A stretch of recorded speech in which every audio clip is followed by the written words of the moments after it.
Muy buenos días, muy buenas tardes o muy buenas noches. Continuamos con la lectura de este libro Amelio mi coronel de Ignacio Casas y esta es la parte 4. Incendiarme.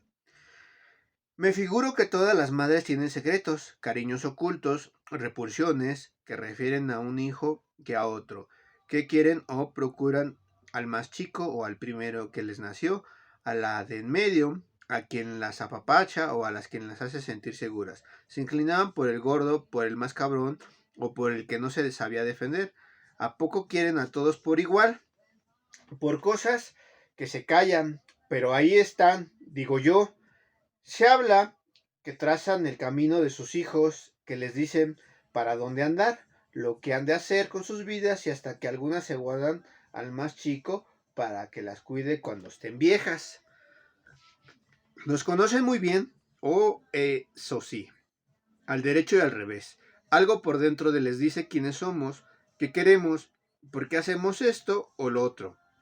Saben leernos de pies a cabeza, o como dijiste tú, de botas a sombrero. Descifra nuestros movimientos, lo que decimos sin palabras y hasta lo que traemos mero dentro. La mía tuvo 6 hijos de 2 maridos, 3 güeros como Casimiro y 3 prietos como Andrés. Éramos una docena de esa familia que mi madre se empeñó a retratar, aunque solo salimos 9 en las fotografías. La noche anterior a los disparos para el retrato, ella habló conmigo, me pidió ponerme la blusa negra de cuello alto con encaje, hacerme trenzas y adornarme el pelo con 2 moños, usar la medalla de la Virgen que me dieron cuando estuve en el internado de las hijas de María y sonreír. Me dio razones, motivos, habló mucho rato de quiénes somos, de por qué nacemos como nacemos, se angustió y mencionó el pecado y el castigo del Señor si nos llevábamos una vida recta. Sabía de las malquerencias con mis hermanos, del coraje contra su marido. Dura, me dijo y repitió que no tratara de ser quien no debía. Me habló de la máscara de tigre que le robé a Ranulfo, de la bronca con él en la fiesta del Tlacolol, de mi boca herida. Mencionó los cuentos que inventó la tía Ia para cubrirme. Como si me hubieran dado una patada en el estómago, me di cuenta de que todo lo que sabía de mí y me calaron sus palabras como el filo de un machete. Recordó que aquel que le estropeó el casorio cuando los pájaros llegaron a comerse el arroz afuera de la parroquia, ensombrecido de festejo, hizo memoria del piedrazo que le acerté al Andrés cuando ya eran marido y mujer. Estaba enterada de todo y se mordió la lengua para que nada se le saliera y que su esposo no me tuviera más ojeriza y me echara a la calle. Me habló de la Casimira, la pistola que fue de mi padre, que me agencié muchos años atrás y nombré como él. Sabía todo de mí, casi, con ojos llenitos de agua. Me pidió que me amansara. Dijo que la gente era muy canija. Con ojos tiernos me acarició y me peinó el cabello. En silencio luego susurró que ya estaba en edad de casorio. Al poco rato, con sus manos como carceles, apretó las mías y sentenció que si no acataba sus dichos, me las vería con ella. Mencionó que el Andrés ya estaba en tratos con un compadre para enlazarme con su hijo, que más que valdría el casorio que incendiarme. Palabras, patadas. Temporada de aguas. Cuando el fotógrafo fue a entregar los retratos y recoger billetes, ríos de lodo hicieron que se tropezara antes de llegar al rancho y se le cayeran las fotografías. Así las entregó y a pesar de eso los retratados se emocionaron. Miraban sus dientes mochos, sus orejas grandes, sus caras completitas en esos cartones húmedos y se echaban risas tontas. La tartamú observó todo desde su silla de palo, se sacó el cuentecito de que cargaba y se puso a leerlo, mientras la bulla se hacía más fuerte. Parecía que ella, línea a línea, se metía en esas hojas amarillentas. El fotógrafo con mi retrato en la mano se acercó a donde yo estaba para entregármelo. Mientras lo hacía me dijo en voz baja que el de la güera era el más bonito, el mejor. Me invitó a una nieve de guanábana diciendo que era la más cara y a pasear en la plaza, perdón. Me le quedé viendo y le enseñé el cañón de la Casimira. El infeliz de por sí blanco, se puso tan pálido como los aparecidos que vagan por acá en tiempos de difuntos, se echó para atrás, buscó la puerta y tropezándose salió para agarrar camino. Ni cuenta se dieron los demás que seguían embelesados viendo sus fotografías. Ahí, bajo el quicio de la puerta, me quedé un tiempo largo observando mi retrato. Yo era y no era esa imagen. Di un paso hacia afuera, avancé rumbo al árbol que conoces muy bien. De camino pasé por unas tijeras de trozar pollos, miré la sangre seca que estaba pegada a los filos y continué yendo hacia la sombra. Acaricié mi pelo largo y me malice unas trenzas casi iguales a las que traía cuando fuimos al gabinete del retrato. Tomé las tijeras, corté una trenza, la otra, me tijerí lo demás, aventé por ahí trenzas y tijeras junto al retrato. Años después, cuando regresé a Xochipala a despedir para siempre a mi madre, lo que quedaba de mi abuela me puso en las manos una llave pequeña que señaló con el dedo índice y mucha dificultad que fuera a donde estaba el ropero, ese mismo que el que mi madre guardaba sus cosas más preciadas. Abrí las puertas, hallé una cajita rojinegra y ahí dentro apareció ese cabello mal trenzado junto con las tijeras y el retrato. Era una caja de olinala que aún despedía el aroma tierno de la mujer que me dio la vida. La bola. Desde el momento en que me moché el pelo, no estuve en paz, escondía mis mechones tijereados bajo el sombrero, el de mi padre, que me agencié desde mucho tiempo atrás. ¿Te acuerdas, Angelita? ¿Cómo olvidarlo, si todavía lo tienes, y está tan viejo como tú y yo? Viejo los cerros, tú lo dijiste.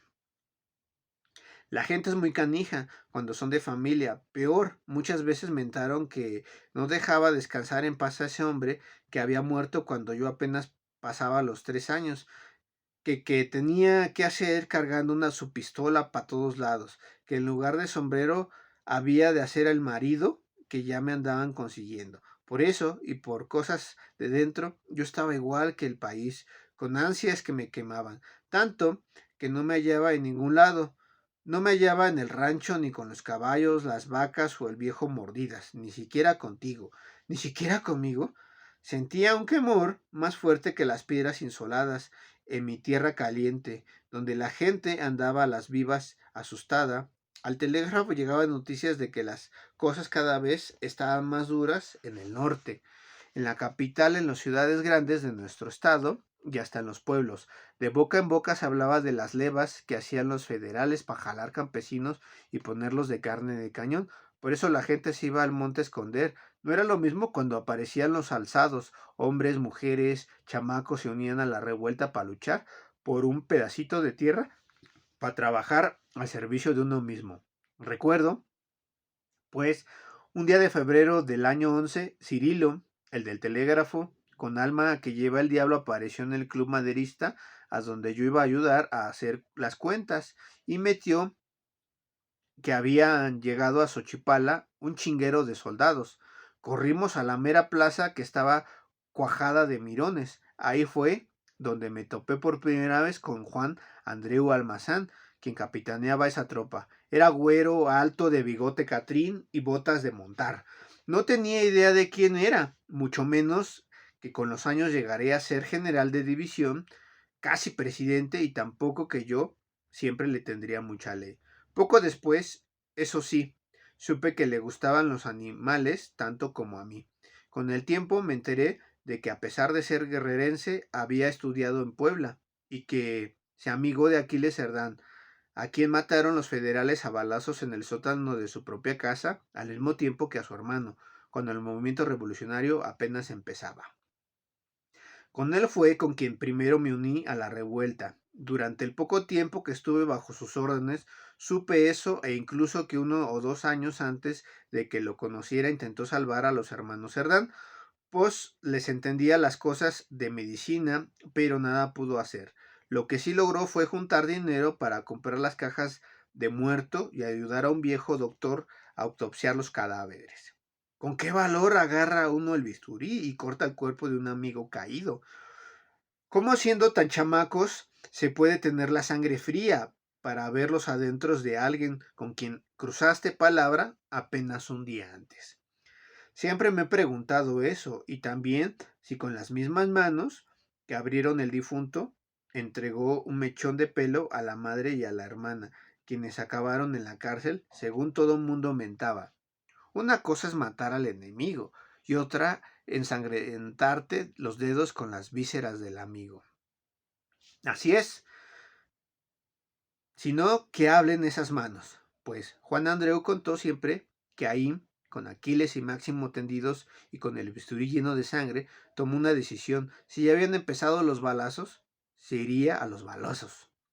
El caso fue que Almazán, cuando llegó a nuestro pueblo, dijo que necesitaba soldados que quisieran ir a luchar para devolver lo suyo a los que hacían surcos, echaban semillas y dejaban vida y sudor para beneficio de las panzas de los caciques.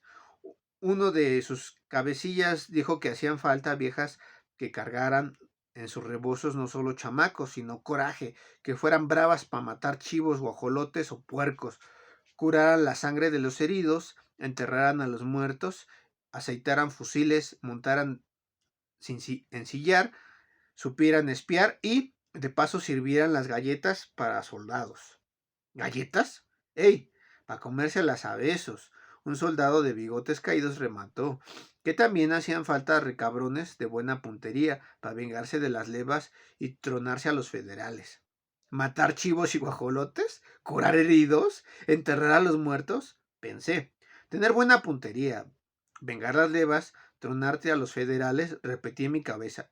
Así pues, vino la bola y me fui a la bola. Sin avisar ni decir nada, dejé atrás el árbol, a la tía Ia, al rancho, la tumba de mi padre, a la abuela, al Andrés, al Ranulfo, la vaca, los pájaros, dejé a mi madre y a ti, Ángela, y a mí. Se quedó lo que tanto quería y lo que no me gustaba, la gente que era buena y la que no, todos mentidos en el mismo pueblo de tierra como comal y aire tan caliente que me asfixiaba. Y sí, tuve miedo como el que han de sentir las gallinas que cuelgan amarradas de las patas y ven al mundo de cabeza antes de perder el pescuezo. La verdad, me fui a la revolución, me fui para que me muriera. Mientras caminaba rumbo al campamento salvando hierbas en espinas y coralillos ganosas de clavar su veneno entre chamacos, moscas, sombreros, palos y machetes, sentía que cada paso que daba era como un puño de tierra que sacaba de mi propia tumba. Cuando ya mi pueblo se veía chiquito de tan lejos, pensé que en esa revuelta yo iba a ser como el viento que anda por donde le da la gana, o como el río, que a fuerza de empujar tierra y piedrones va labrando su cauce. El primer día. Así pues, me uní al ejército liberador del sur con la compañía de la Casimira y unos ladridos viejos que siguieron mi camino. En ese entonces no sabía lo que defiende un revolucionario, aunque luego lo supe y defendí el plan de Ayala. En el campamento correteaba un hormiguero de chiquillos que, dependiendo la edad, eran tan buenos para cargar leña, acarrear agua de los pozos, cuidar chivos y borregos, así como para ir a uno y otro pueblo, colarse entre la gente, parar oreja, espiar los cuarteles, fijarse cómo andaban las tropas federales y regresar para dar noticia. Había mujeres que hacían casi lo mismo y entre ellas una muchacha que me llamó la atención por sus cachetes colorados, casi escondidos bajo una capa de tizne, y sobre todo por su mirada triste, viendo para el suelo. Parecía que llevaba algo en la espalda, algo que pesaba más que el maíz o las municiones. No era ninguna cosa o escuincle, era una carga que traía por dentro. Observándola a ratos, me di cuenta de que obedecía a todos sin chistar. Oí que le gritaban: ¡Lupe! ¡Sírveme otro taco! ¡Lupe! ¡Carga la leña! ¡Lupe! Pa' ti no hay verdolagas. Hasta al mordidas, cuando se le acercó, le dio un pedazo de tortilla dura, y el otro movió la cola, reguiloteando de alegría. Desde el campamento se miraba que el río se metía poco a poco en la barranca, que por ser tiempo de lluvias estaba cuajado de musgo y helechos. Cuando el sol dejó de quemar, almazán echándose un cigarro, se juntó con 2 o 3 de sus cabecillas. Oí el humo que siempre me gustó. Me acerqué con disimulo, que es que recogiendo ramas para la leña, haciéndome guaje. Escuché que hablaban de algo serio. Decían que en cualquiera de esas madrugadas iban a agarrar camino para atacar una plaza muy importante, estratégica, dijeron, que nomás esperaban la orden para encontrarse con las fuerzas del general Jesús Salgado para ser el doble de rebeldes y pelear juntos. Luego Almazán juntó a toda la tropa y amenazó con castigar a aquellos soldados que se embriagaran. Ordenó que se portaran sensatos y pidió a los cabecillas que se encargaran de hacer cumplir sus palabras. Mientras tanto, la Lupe, al igual que las otras mujeres, le soplaron unas brasas que estaban debajo de unas piedras y se pusieron a preparar de comer. No había mucho, pero con frijoles, verdolagas, quelites, un poco de tasajo y hasta hormigas chicatanas que los chamacos cazaban recontentos, hacían milagros para mantener a la tropa con la panza llena. Entre cazuelas, ollas renegridas y comales se echaron tortillas, hirvieron frijoles, vaciaron el agua en cántaros para calmar la sed, aunque la mayoría prefirió echarse un tepache que ofrecía una buscona a quien las viejas miraban con coraje. Yo no. Cuando ya los aires de la tarde oscura cambiaban en la calor, entre risotadas y arrempujones, la tropa pidió sus actos. Una Petra de pelos blancos, que algún grado tenía, observaba cómo las otras trabajaban. Cuando me vio, gritó que qué chingados estaba haciendo, que nomás miraba, que ayudara, que para qué me había juntado a la bola, si no, la obedecí, pues. Mientras los soldados se tragaban sus tacos de verdolagas con 2 o 3 tortillas, la Petra me ordenó molcajear chiles secos, tomates y cebolla, con la piedra de molcajete en la mano.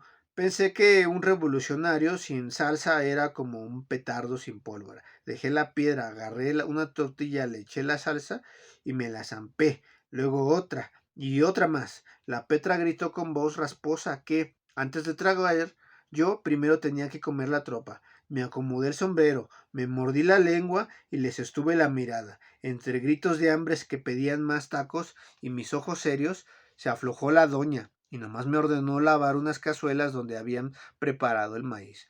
Cuando la tropa estuvo satisfecha y se fue a descansar, comieron viejas y chiquillos. Al rato jalé pa' donde quise. Con el Mordidas caminando lento por detrás fui a reconocer el campamento. Había dormideros para los jefes, con catres puercos, petates para los soldados, para los recién llegados y acaso zarapes piojosos. Vi a varias parejas dándose cariño y también a un soldado que se besuqueaba con una mujer ante la mirada de un chiquillo que daba pasos tropezados, pues apenas aprendía a caminar. Luego de pasar y tomar agua, los caballos se durmieron de pie, los perros se acercaron a donde había comida, se tragaron pedazos de tasajo o tortillas que estaban por ahí tirados, se hicieron bola y se aprestaron a descansar. El Mordidas, aunque a paso cansino, me seguía a todos lados. Los pájaros desde antes ya habían cantado el atardecer y se fueron a ocultar entre las ramas de los árboles en espera de la mañana para, si tenían suerte, escuchar cómo competía su canto con los tiros del ejército, mi ejército libertador del sur. Los hombres, sea en tiempos de guerra o paz, a pesar de las órdenes de los superiores, cuando llega la noche, si tienen la panza llena, se ríen, se emborrachan, juegan, se le asoman las ganas de la carne y se dilatan en irse a dormir. Todo eso razonaba yo alejándome para donde hubiera menos gente, cuando, entre cantos de grillos y el replicar de las chicharras, oí unos gritos apagados llenos de angustia. El barullo de la tropa se echaba a lo lejos. Caminé rápido, levantándome mal las malayas nahuas, que estorbaban para todo. Aún así, dejé atrás al Mordidas, hasta que llegué a donde ya ni fogatas ni velas había. Anduve otro poco.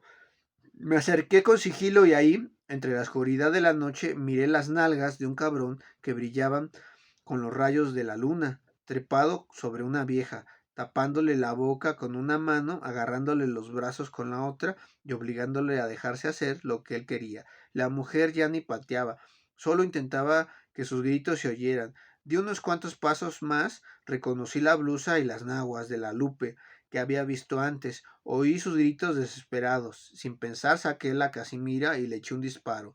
Uno no más, que cayó directo a la pata izquierda del cobarde, quien con la bota quemada aulló del susto y desatentado volteó a buscar de dónde había salido el tiro. Como pudo se levantó y nalgas al aire trató de correr igual que un guajolote sin cabeza, al tiempo que se subía los pantalones. Mientras daba traspiés, con voz recia lo amenacé para que no hiciera escándalo, ni volteara para atrás. No quería que viera mi jeta. Del disparo en el campamento ni cuenta se dieron, pues a pesar de la orden del capitán, unos estaban borrachos, otros dándole cariño a sus viejas, y los más ya roncaban. La Lupe se puso de pie y quizá pensando que yo era otro cabrón, quiso pegar carrera. La pesqué del brazo, sin acabar de comprender, con ojos entre agradecidos y temerosos miró mi cara, mi sombrero, a la Casimira, mis naguas. Al mismo tiempo que yo jadeaba, ella se puso a llorar como chiquilla, ya no con miedo, sino con ese llanto que se siente luego de la tormenta. Respeté, pues, sus lágrimas que se fueron apocando hasta que se calmó. Después de un rato, se limpió la cara, añudó sus naguas, se compuso la blusa y las trenzas. Le dije entonces que yo apenas había llegado al campamento, que era mi primera noche ahí y que desde ahora ningún cabrón podría faltarle, que en mí iba a tener una amistad, auxilio y alguien en quien pueda confiar. ¿Por qué me quiere ayudar? Me preguntó. Si algo da, algo pide. Nada, nomás por ser tú, por eso. Guardé silencio. De entre mi camisa saqué una botellita de mezcal que me había agenciado de un soldado tararugo. A la hora de comer le ofrecí un trago. Luego de hacerse la remolona, bebió un poquito. Tons, le dije, cuéntame, ¿por qué anda en la bola? Se quedó como oída un rato, luego con palabras cortadas me contó que era de Tasco, que allá se había quedado su esposo, en la mina, que era de familia de mineros, que su padre y abuelo habían dejado la vida ahí, metros y metros debajo de la tierra, nomás por sacar piedras llenas de plata, plata que iba a perifollar cuellos a manos ajenas, plata para hacer monedas que con trabajos se conseguían, pedazos de oro blanco para hacer medallas y cadenas de hacendados o caciques. Me dijo que apenas días antes, cuando los federales pasaron haciendo la leva y todo el mundo estaba asustado entre el miedo y la tormenta que caía, su esposo, su joven esposo, que apenas pensaba los 20 años, se había quedado atrapado en el tiro de la mina, y nadie, ni los capataces, los patrones o los compañeros quisieron ayudarle. Prefirieron irse a esconder para no ser levantados y que los obligaran a meterse al ejército gobernista. Me contó que, entre truenos y lluvias, trató de ayudarlo, pero solo escuchó cómo sus gritos golpeaban las paredes de la mina hasta ahogarse en el silencio. Sin marido, ni nadie más, cuando los de la revuelta tomaron Tasco en el mes de abril del año 11, me vine entre ellos, para estar con gente, para hacer una entre todos, para nunca regresar a donde mi Eustaquio duerme el sueño eterno en ataúd de tierra y plata. Luego de contarme todo eso, poco a poco levantó la vista y me preguntó, ¿y usted por qué se vino a la bola? ¿Cómo es que sabe disparar tan bien? Vine porque una mera locura de la edad, por vivir una aventura como cualquiera otra, contesté, y también porque me gusta disparar donde pongo el ojo, pongo la bala. Le di un último trago a la botellita de mezcal, recogió su rebozo y, escuchando el viento, caminamos un poco para alejarnos de allí. Hallamos un matorral que nos sirvió de guarida y nos echamos a dormir. Ella se hizo conchita y se fue a soñar. Yo nomás me tapé la cara con el sombrero. A pesar de todo, la primera noche que pasé en el Ejército Libertador del Sur me gustó, pues gané una Lupe y que aunque sea un rato dejó de ver para abajo. Bueno, hasta aquí dejamos esta cuarta parte y nos vemos en el siguiente video. Al menos pues ya vamos comenzando la historia de cómo fueron sus primeros inicios en los caminos por la revolución.